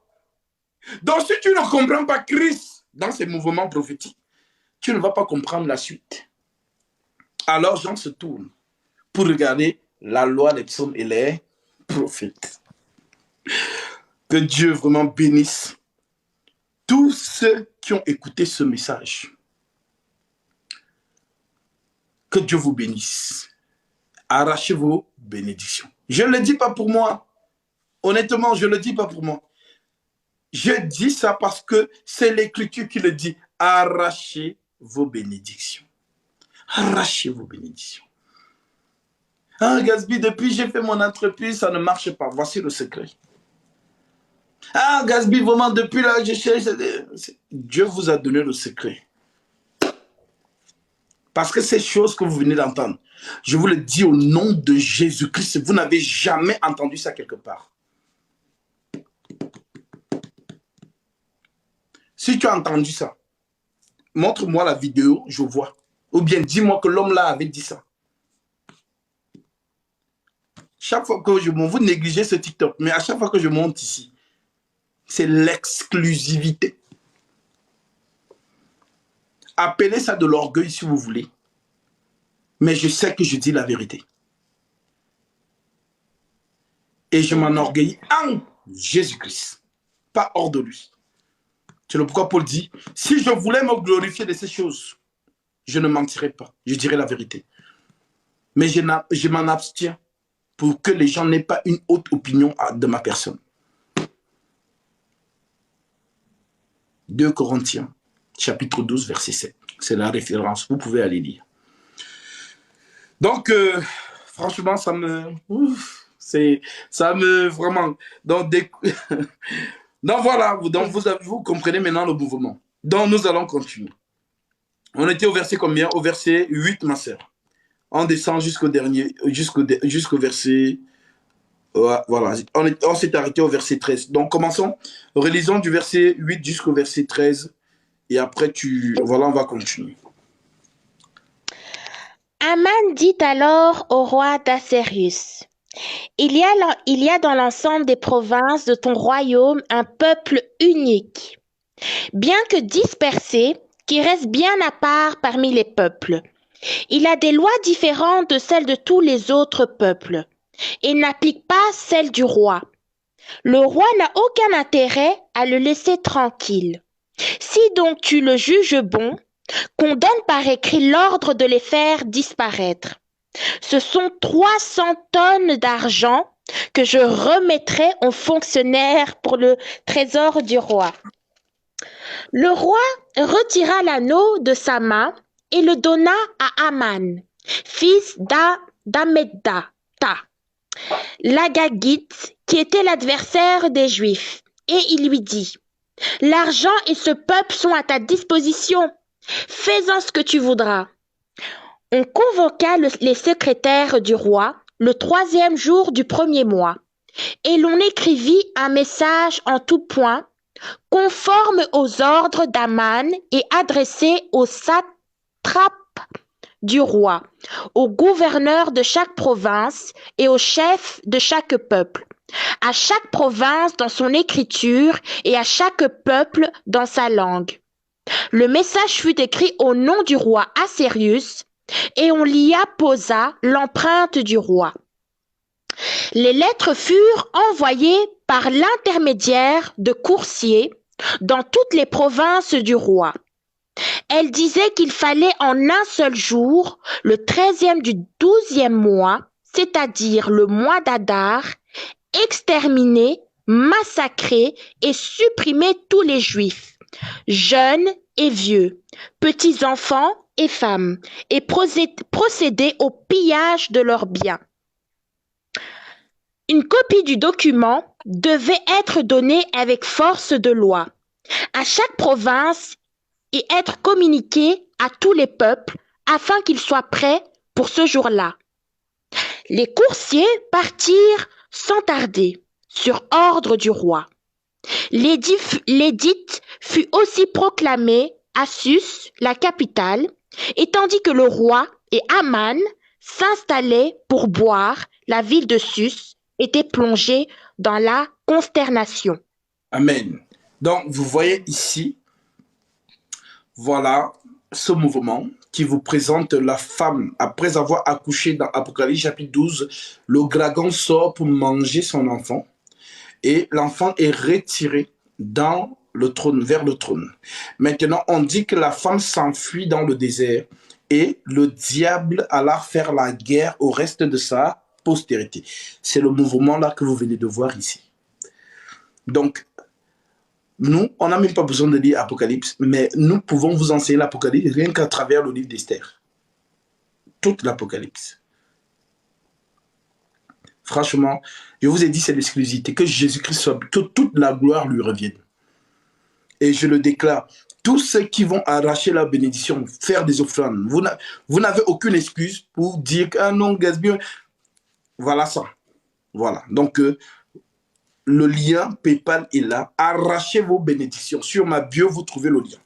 Voilà. Donc, je veux que vous soyez bénis. C'est le pourquoi j'insiste sur ça. Ne pensez pas que vous me donnez. En fait, c'est vous qui arrachez. Maintenant, verset 4, chapitre 4. Maintenant, restez concentrés les aigles. Vous allez comprendre les mouvements. Allons-y. Démarche de Mardochée auprès d'Esther. Informé de tout ce qui se passait, Mardochée déchira ses vêtements, se couvrit d'un sac et de cendres. Puis sillonna la ville en criant à pleine voix son amertume. Il alla ainsi jusqu'au bord de la porte du roi, car son entrée était interdite à toute personne habillée d'un sac. Dans chaque province, partout où on arrivait, le message du roi qui avait valeur de loi, les Juifs menaient grand deuil, avec jeûne, pleurs et lamentations. Beaucoup avaient pour lit le sac et la cendre. Lorsque ses servantes et ses eunuques virent lui rapporter ce qui se passait, la reine Esther en fut toute bouleversée.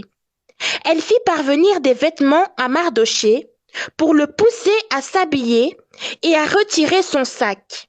Mais il ne les accepta pas. Elle appela alors Hathach, l'un des eunuques que le roi avait attaché à son service, et le chargea d'aller demander à Mardochée ce qu'il y avait et pourquoi il se comportait de cette manière. Hathach rejoignit Mardochée sur la place de la ville qui fait face à la porte du roi. Et Mardochée lui raconta tout ce qui lui arrivait.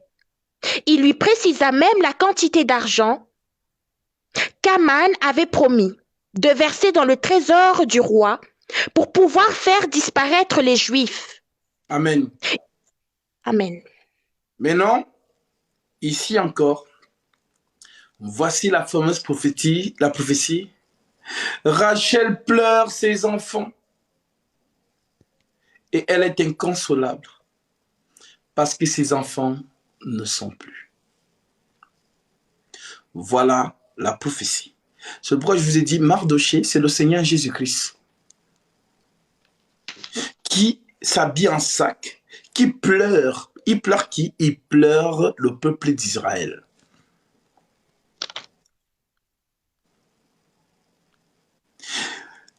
Parce que Aman est décidé d'exterminer, lui, il veut exterminer. C'est pourquoi vous allez comprendre par la suite, quand on va atterrir là-bas. Vous allez avoir le vertige. Aman est décidé de faire disparaître le peuple juif.